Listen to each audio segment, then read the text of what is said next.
Wow. Okay, so I'm just starting. I was listening to a New Thought minister, Michael, I don't know what his name is, talking about Ascension.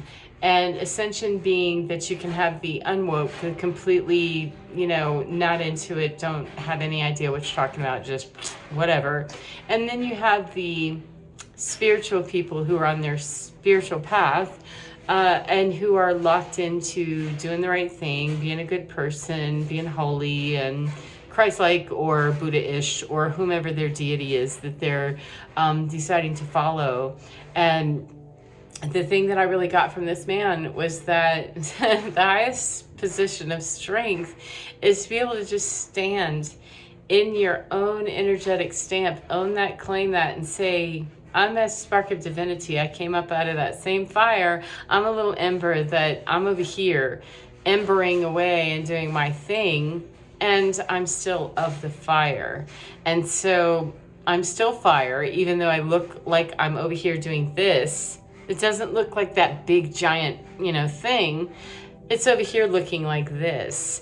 And really, truly, reunification, because scientifically, we're brought to the understanding that energy is neither created nor destroyed, and we're nothing but energy. Human beings are just a big blob of energy with a body wrapped around it. And we are of that source of divine fire energy or source energy, pure, unconditional, loving energy, God frequency, God equation that Dr. Michio, whatever it is, Michio Kaku, goodness gracious, came up with, calling it the God equation, that scientifically we can validate some of these things that we're experiencing. And it's the old paradigm that would shut us out of believing that any of that is true. And fear, which is the old paradigm. The old paradigm is based on oppression. I'm bigger than you, I'm taller than you, I'm stronger than you, I have more money, I have more power, I have something that you need, that I'm going to control you with that and make you move according to what I want to do. And that's the age of Pisces. That's got to go. We're just not doing that anymore. It's not supportive of life, regenerating life here on planet Earth. It's not supportive of the reunification of human beings to return to themselves, to do the Ram Dass experiment of, hey, we're all just here walking one another home. Well, I'd like to go one step further, because I think that Ram Dass would be expanded enough to understand that there's always evolution, and that you can't just land one place. It's going to continue to ascend and ascend and ascend, or degrade and degrade and degrade. And I'd rather take that up into the ascend, Christ consciousness, etc. Then what I really would like to understand about this experience is that if I'm living in my own authentic place, whatever it is, based on my own physical history here on Earth this lifetime, or many others, or in a lifetime that's understood to be off planet in another star system, or whatever, off the beaten track we might be, or off the beaten path. It's a matter of being able to stand in that very authentically and holistically, and be able to really claim that position, and claim that position with strength and dignity and respect for oneself. Not that you have to agree with me, therefore I'm then honored and respected. I'm honored and respected because that's the nature and the quality and the standard that's set by what my expectations are. And so any interaction going forward is going to dictate that we really need to have this at this level. If you're going to want to play in a professional group, you have to be playing at the professional level. There isn't any grace period in spirit, really, for those that are junior varsity, that you just don't quite make the cut for varsity. And in spirit, unlike in Humanville, Spirit is not shaming, blaming, or judging about that. We as human beings are, because we live in a dynamic where good, bad is dictated. We're dictated right from birth about what's good and what's bad. And it's because we live in this polarized experience here on earth. We do not have to succumb to the brutality of choosing one or the other. We don't have to go team light or team dark. We have to go team authentically us, expressing more and more and more and more and more of those light body experiences. Preferably for most of us, we just find that those are more enjoyable. And if we're really enjoying the dark stuff, it might be, in my experience anyway, it might be because we're really hung up on something that happened, that it gives us a sense of power over the situation. I have a sense of domination over this. I've got a sense of control, because that paradigm of the struggle between good and evil, that's going to become quickly that I need to vanquish you, I need to cut you out, I need to cut you down and stop you if you're challenging my way of life, if you're challenging my very existence. And that is the existential crisis of human beings. That's what we're here to do. It's what we're here to learn is, what are you made of? 555 just went by. How about change? There is no consistency in the universe except for change. That's the consistent thing that we have that we can come back to every time, is that there's going to be evolution. There's going to be a continued growth and renewal. We're dictated by earth patterns, by Mother Nature, by fall, winter, spring, summer, by our phases of experience in this human 3D realm, this earth realm. We're dictated by that and the understanding that it's linear, and yet we also at the very same time, if we're going to be really advanced and into that horizontal spirituality is not as fun as the vertical ascend, ascend, ascend, ascend, ascend. If we just kind of stay spiritual and we're lofty and we're loving and we're kind, and yet we don't understand why we're really triggered back here and we're really having a problem and we're really just hanging on there, it's because we need to revisit anything that's showing up on a regular basis, anything that's tapping us weird, anything that's triggering us. That is Spirit's way. Whether it's brutally installed or not, or whether it's remembered as a positive experience or not, is not related to Spirit's desire to harm us. That's just Earth operations and how they go. It's kind of a brutal playing ground, and that's just the way it is. However, Spirit is here to support us. And when we're teaching one another loving ways to deal with all of the fugazi that we've got going on, we don't know how to do the age of Aquarius. We haven't done that one yet. We're coming into that. And even if in time back there, thousands, hundreds, millions, however many, whatever the log of time is, even back there, if somebody had already done this process, doesn't matter. The human being that's living today that is unaware and unclear about what's going on, they don't really care whether or not this has been successfully navigated in the past before. They want to know, what's going on with me? Am I losing my mind? What's going on? And what's my soul's eternal salvation? Because most people are ultimately, they want to know what's going to happen to me when I die, or they're super, super, super busy with the OCD thing about what's going to happen when I live because I want it to be this way. And truly what we're all looking for, in my humble opinion, is the freedom to just be who we are, whether we're dead or alive, whether we're doing something in particular or not. We just want to be, because even though we may successfully navigate our days and be successful looking, it may be that for some cosmological reason that we can't physically explain out here or logically explain out here, we're going to need to pull back and go hermit with that. We're going to need to rest. We're going to need to, do this, or we're going to need to experience this particular thing at this particular time, or we're going to need to howl at the moon, on this particular day in a very wholesome ritual. None of that nasty stuff. I'm not talking about that. I'm talking about people that we want to engage our lives in a holistic and loving way. Most people understand that that's really the way to get where it is that we're trying to get. There are those that believe that hostile takeover is the way to go, and that if I overpower you and get what I want, then obviously I'm happy. If that system worked, then we wouldn't be where we are today. That's how I can look around and say, clearly the system isn't working, because we reach the next point and then, oh, well, we don't want that. We've got to have this.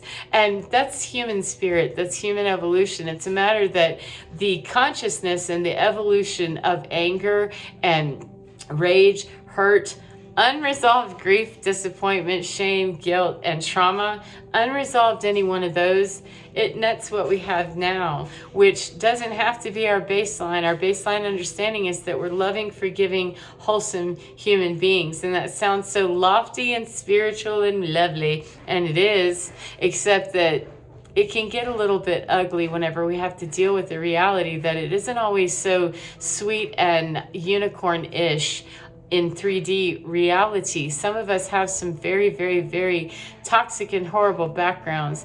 And truly, the only way that I've found to successfully navigate those fields of not so wonderful dreams, their fields of nightmares, is to stop, take note of what's there. And if it frightens the pants right off of me, that's really when I could help myself by saying, okay, that's frightening me out there. What do I believe in, and who can I call upon? What can I call upon to help me stabilize, ground, and find that sense of safety and security in what I'm doing going forward? Because ultimately, human being is going to disappoint us. 11:11.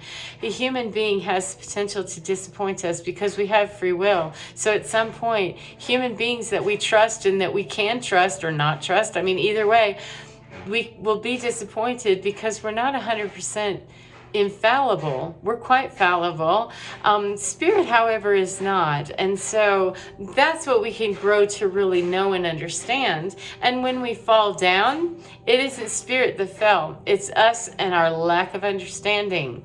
And so as I started out this message, what I was listening to with this minister, this New Thought minister in Sedona, Arizona, that he's capturing the notion that we can get rid of a lot of the battle by taking away the ego entirely and just say, look, if you're teaching loving principle and you're teaching unification, not obliteration of individual energies and their ego need to be seen and heard, etc. So keep that ego in check. Keep that thing stored exactly where it needs to be, which is that point of, hey, I deserve to be respected. I deserve to be honored. I deserve to be treated as if I were a child of the universe, a divine creature. If I, in fact, am demonstrating that, it's much easier. Does not mean, however, friends, I know this is, it's frustrating and, I don't want to have to admit it. The people who are behaving the worst, they still fall into the category of the prodigal son. They're being prodigal and they're just a nightmare to deal with, and we don't want to have to deal with them directly. And I wouldn't recommend that you do anything that's going to take you out of your own lane. I wouldn't advise it, your own spiritual lane of oneness with divinity and how that's moving forward. I would not stray from that. However, teaching loving frequency and the consistent hold the line. The line is my expectation is that you're going to reach inside your little quantum closet there, pirating, looting, monster child that might be having a temper tantrum or something, me included. Whenever we're in those places and we're making those frosty decisions that might be not so great, we don't have to beat each other up about them. We do because it's painful. It's hard to deal with the disrespect, the dishonor, and the lack of integrity, the lies, the abandonment, the how could you stab me in the back. And it's a time when that's just at full bore, and those who refuse to play by the rules, earth rules, and divine rules, you can play by any rules you want to, you're allowed. It's just that I like to go with the flow and find the most synergistic way that I can make that happen. And to go with divinity is to surrender my ego and know that I have to bring my ego in every once in a while. She got to come in and, set the standard that I'm just not going to take fugazi just because, so there needs to be the engagement of the ego. It needs to be in check. Needs to be very much in check, and it needs to be guided and directed by that higher perspective, which is spiritually mature enough to know that, if I'm getting a quick response, if I'm getting an anger, there's more to that Now, I don't know what Jesus' history is, if he was supposedly documented in the Akashic Records or anything like that. I just know that pure source spirit doesn't bring a lot of baggage with it, whether it's got lifetimes associated with it or not. Pure source spirit is without baggage. That's a human thing or an alien thing or whatever, but pure spirit, source energy is a frequency. It's not anthropomorphized human being stuff.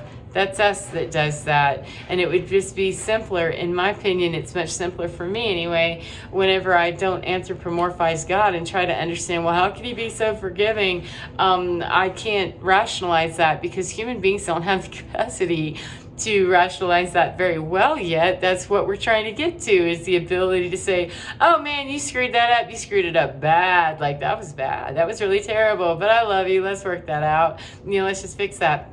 We're going to be needing to be real super duper careful right now, because there's those that, yeah, that's not really a fixable thing this lifetime or whatever it is, because there's an unwillingness. However, if you have two people that are willing to fix a problem, that's the ultimate prodigal son. And I'm not a huge fan of locking down into Christianity specifically or anywhere. However, divinity being expressed and given to me as a story, as a parable, as a metaphor, as something that I can lock into, identify with, and use that as an understanding that will help me bridge myself into being more respectful, kind, understanding, and forgiving of myself and others, then that's what I'm going to go with. And so with that, thank you so much. It started off a little bit rough. I wasn't sure where I was headed, but I believe I'm done for now. Thank you so much for joining me. I hope you have a beautiful day, whatever part of the day you're in. And remember, friends, get within, because you're divine. It really is totally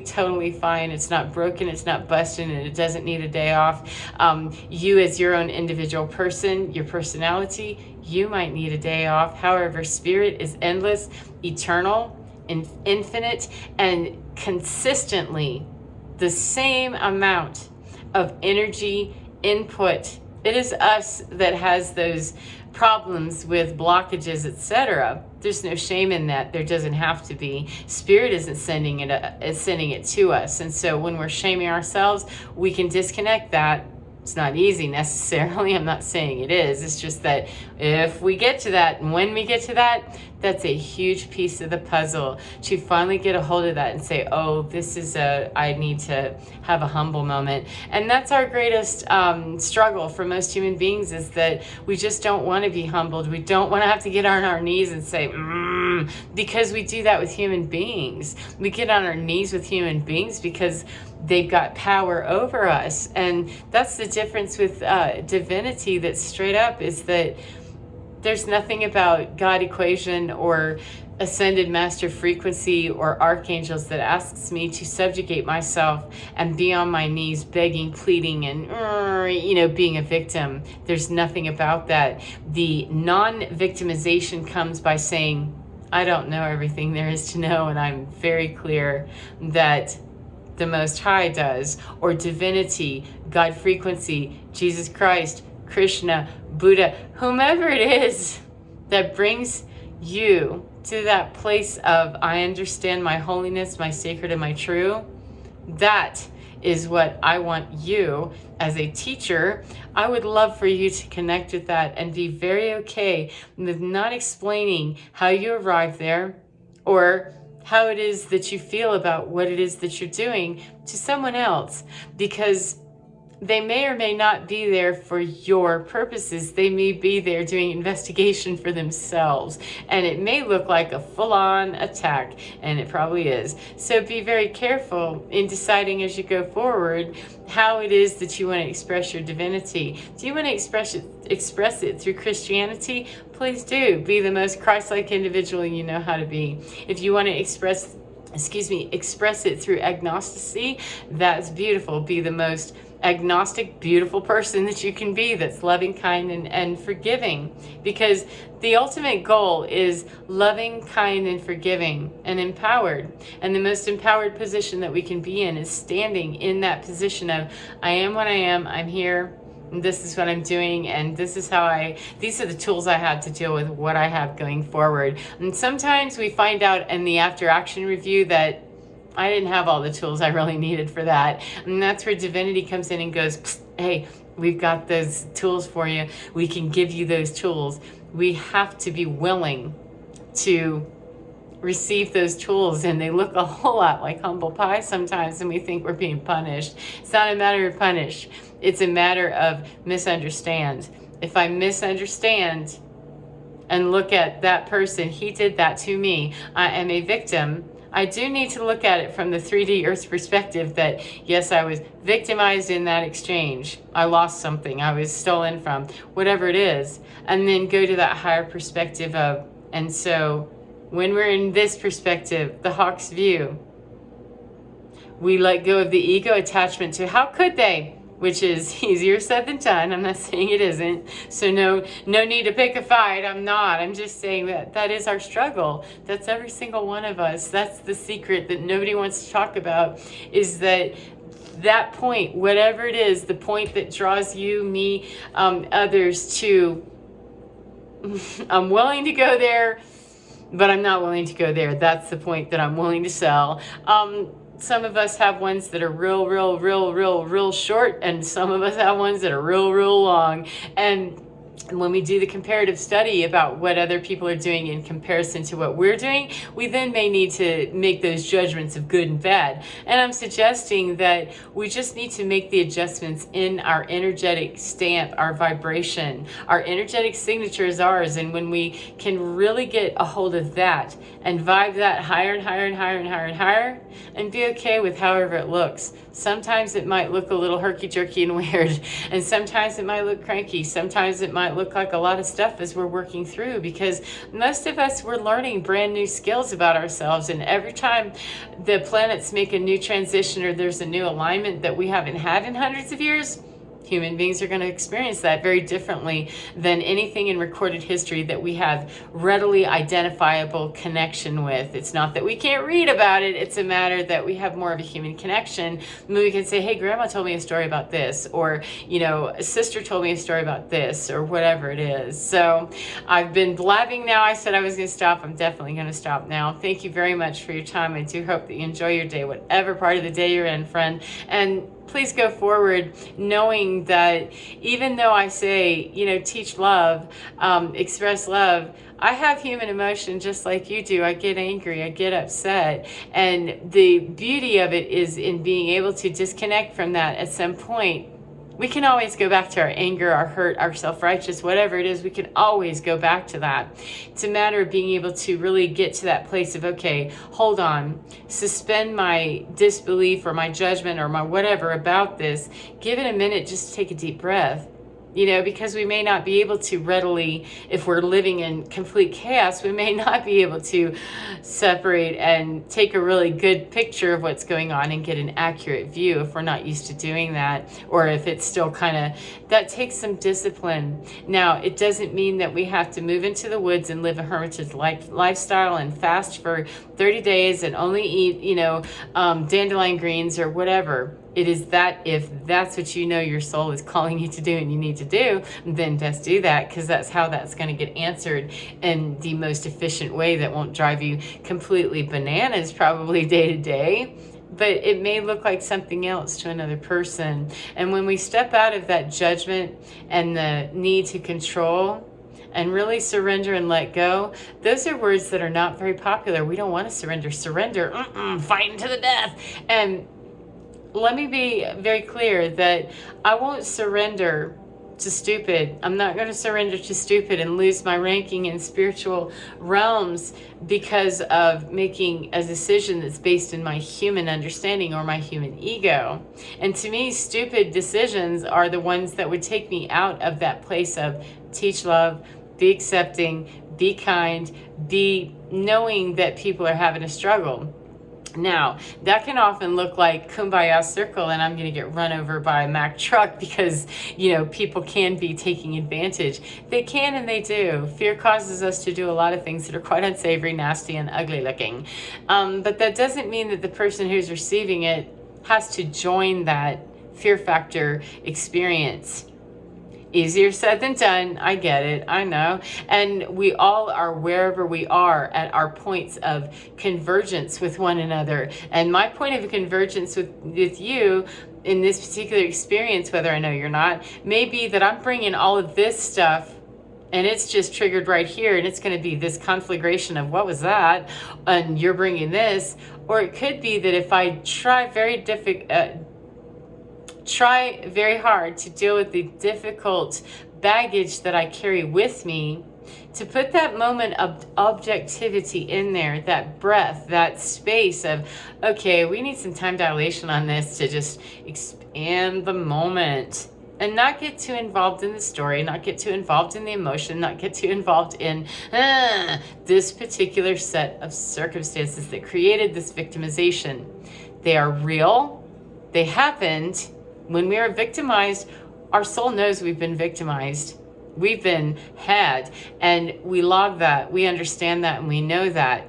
The difference is that we do not have to, and it's best if we don't, continue to respond out of that same place. Now, how we climb up out of that crab bucket and reach the next spot, that's a personal journey that for me personally, I don't like to dictate to anybody else that they must study Catholicism, or that they must study Ascension, or they must go New Thought, and they must go this, because we have 8.5 billion people on the planet. We're all coming from far different understandings from one another globally than we're giving credence to, I think, especially if we're going to involve baggage from lifetimes, and we're also talking about star systems, different star systems, starseeds, light workers, and their origins. So we all have our missions here on Earth, and if we're woke or not woke, I can just tell you that the woke crowd,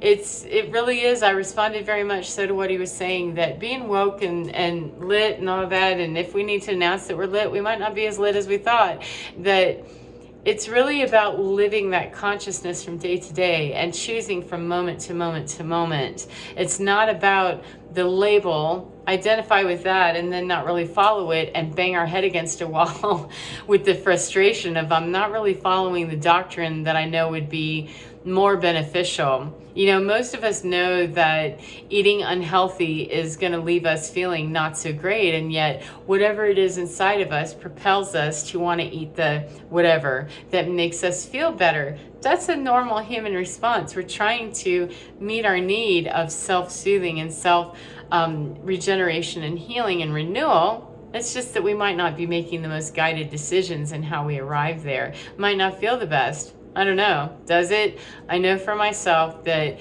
I've experimented many years with doing things that really just didn't serve me very well. And I didn't understand that you really need to be choosing at a whole new level. It's not a matter of choose something different down here because it's going to continue to net the same results, because it's that vibration of victimization, of dark energy, of just, complacency, no intention, or an intention that's really about what I want, and I don't really have any vision of anything else. There isn't anything else. Those people are not expendable. All energy is going to go. There's nothing that is created nor destroyed in energy. So we are all energetic sources. Therefore, all energy will continue to ascend and ascend and ascend. There will not be any that's left behind. Human beings that are wrapping their bodies around that divinity, unfortunately, we lose them by the hundreds every single day. We just do. That's the process of life and death on this planet. It's what we understand. It's the paradigm. That's the one solid in the paradigm that we can hang on to. The rest of it, we could probably shake it loose, take a look at it and say, yes, the human body does in fact expire. It leaves. The energy, however, does not. How would you like to use your energy before it's transformed? And how can you alchemize some of the uglier energy so that it's working for you and benefiting you, that you can show up being an educator for other people in love, that you can show what it is to respond with emotional ability that's a little more stable, that somebody, cuts you in line and you don't completely lose your mind, or something disappointing happens and you don't get whatever you thought it was, that handle it with grace. I fell the other day when I was walking. I tripped over a big giant branch. We've had some inclement weather and some tornado stuff, and ice.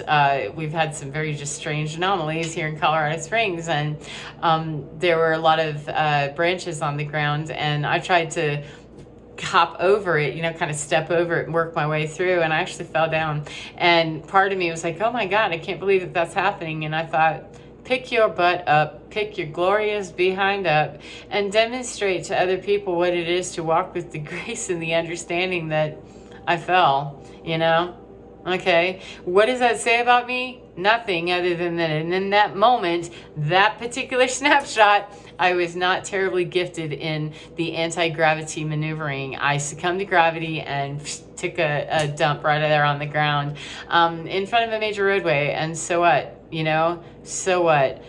The demonstration to myself, skip other people, because that's way codependent if I'm doing it for other people as my main reason. My main reason for me, however, was get yourself up and don't succumb to that. I fell down, oh my God, too bad. So what? You fell down, you got a scrape knee, you ride a skateboard, you fall off that, so what? You've done a bunch of things. It's not a big deal. Just pick yourself up and be walking in light and truth. And if that is seen by anybody else about how that's dealt with, then that's an educational moment where someone could observe a 54-year-old woman taking a trip there on the roadside and picking herself up and saying, yeah, it happens. It's okay. I'd prefer not to trip, and be that role model of what it is to pick yourself up and keep going. However, when I'm there, it's how I respond to that going forward. I can lie there on the ground and go, oh, that's just terrible, and garner all the attention and hopefully, soothe my soul about that I've just embarrassed myself. Or I can deal with the fact that humans fall down. We pretend like we don't. We run into walls. We do all kinds of stuff. We say silly things. We do silly things. Boogers fly. We fart. We drool. We do all kinds of stuff because we're human beings, and we like to pretend when somebody else has a moment of embarrassment that never happened to me. I didn't do that. It's just that yours wasn't captured, for everybody to see, and if it was, how would you handle it? So, though I don't want to be on display for the entire world, when I am, as one who's walking in the light and ascending, I should hope that I would be willing to at least say, wow, that was really terribly embarrassing, or whatever it is that I'm experiencing, and then be able to pick it up and move it forward with, where are we going to go with this? Are we going to succumb to the embarrassment and the shame and the and trigger back to some, childlike part and not heal? Or shall we go ahead and have that feeling and heal whatever part of me would think that it wouldn't be okay that at 54 I could just pick myself up and keep right on walking? And who do I answer to? Nobody. Because not one person that witnessed that happen followed me home and put any kind of antiseptic on my boo-boo. That was for me to do. Wasn't anybody else's job to do. I'm the one that fell. It's my knee. Then I'll take care of that. And that's what's expected of me. Now, support, yes, I can have support. Ultimately, though, it's me that's got to decide. I can turtle on the ground and go, "Arr!" Or I can just say, oh, okay, I fell. Take me a minute to reground and, reassess, realign, and go, okay, get up. Yep, that's what happened, Kate. Move it on. And hopefully, if anybody was seeing that, as a light worker and energy healer, someone who's awake, please be demonstrating those moments of navigating potentially emotionally embarrassing, shaming, whatever those occasions are. Navigate those with grace and with dignity and self-respect, because ultimately, if we aren't willing to give that to ourselves, we can't really look out there and expect anybody else to do that, because energetically we're showing up feeling disrespected already by spirit, by ourselves, by circumstances, by something. We're feeling victimized, and we're putting out the energy of, I've been victimized. And there's no shame in it. It's just that energetically, that's going to bring more victimization, and that can be very difficult to understand and break the cycle of, if we can't get that breathing room of, okay, and how do we get that? Well, that's work for books and books and books and lectures upon lectures upon lectures and sermons upon sermons upon sermons, and apparently we don't have the right answer. The right answer is about 8.5 billion people finding their own independent way to one consciousness, one understanding. Now, my personal opinion about the one consciousness, unity consciousness, Christus consciousness is we're trying to get to that vibration of unconditional love. However you arrive there, I really don't care, because an addiction won't get you there. A codependent relationship will not get you there. Anger and rage will not get you there. OCD will not get you there. So I know that if the intention for any human being going forward is to offer up healing and love, they can't be wrong.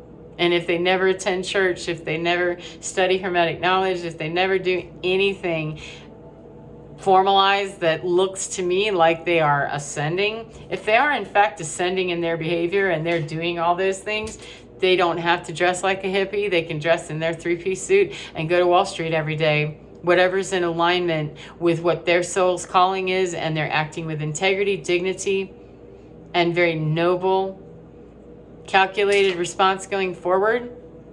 It's chestnut checkers. It's not cutthroat, brutal checkers, though, where we murder our opponent and get a new one because we were bored with that one. We understand the rules of the game. We engage it at a very cerebral level, and we don't call it checkers and throw that stuff all over the ground whenever we don't like the outcome. It's a lot of information, and a lot of people that just aren't quite ready to hear that that's the magnitude and the level of personal accountability that we're at here on Earth. We haven't any time as our citizens to do anything more than to take personal responsibility for ourselves, our emotions, and everything that we're about, so that we can be complete and whole people that are looking and turning to those around us, and understand that we're going to have those days when we really could use some extra support.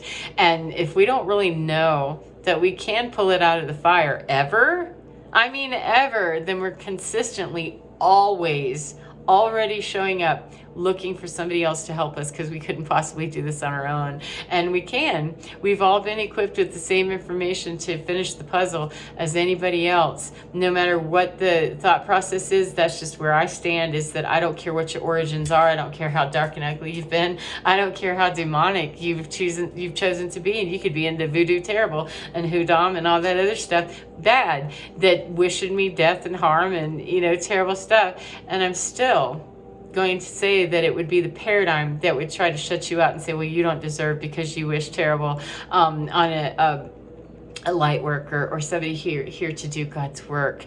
God's work is including you. Now, God's work is also, you can't come into my temple and disrespect the place. When you know what you're doing in the temple, you may come into temple. Until then, you're not murdered, you're not stabbed, you will experience not all of the riches of heaven, unfortunately, because that is the choice of, I refuse to have this ego death. And it's a piggy, I understand. We all meet our ego death and our dark night of the soul, however many times a day, a week, a month, a lifetime. Some of us meet that ego death many, many times a day. And, we just have to, because that's what we're dealing with in our own karmic history and our own understanding of our energy. And so, comparative studies make it very difficult, because some people look like superstars and some people don't. And divinity is divinity. The woman at the well was the woman at the well. Mary Magdalene is Mary Magdalene, and Jesus Christ is Jesus Christ. And every other ascended master that, every druid that can be named that isn't, these are people and energies that understood higher consciousness, and human beings fell out of understanding that.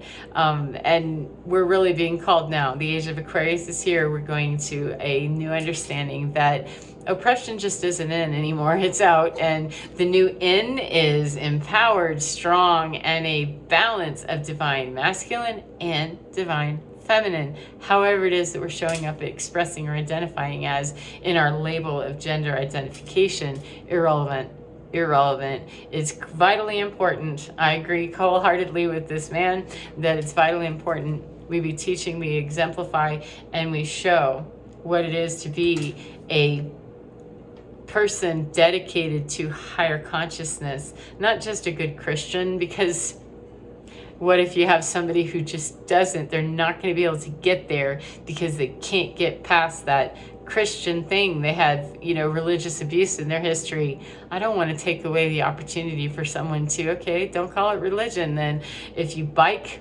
800 miles a week and that's what takes you to your divine spot, gets you vibrating at the highest, and gives you the purest clarity that you can move forward with integrity, honor, dignity, and loving frequency, then that's the church of biking, baby. Please do that every week until you are no longer able to ride, and then find something else with as much of that ability to take you to that spot. So, wow, 40 minutes just keeps on going. So enough is enough. Thank you very much for your time. I do hope you enjoy your day, whatever part of the day you're in, and get within to your divine, because your divine, absolutely, totally fine. Take care of yourselves, and I'll see you again next time. Be well, friends.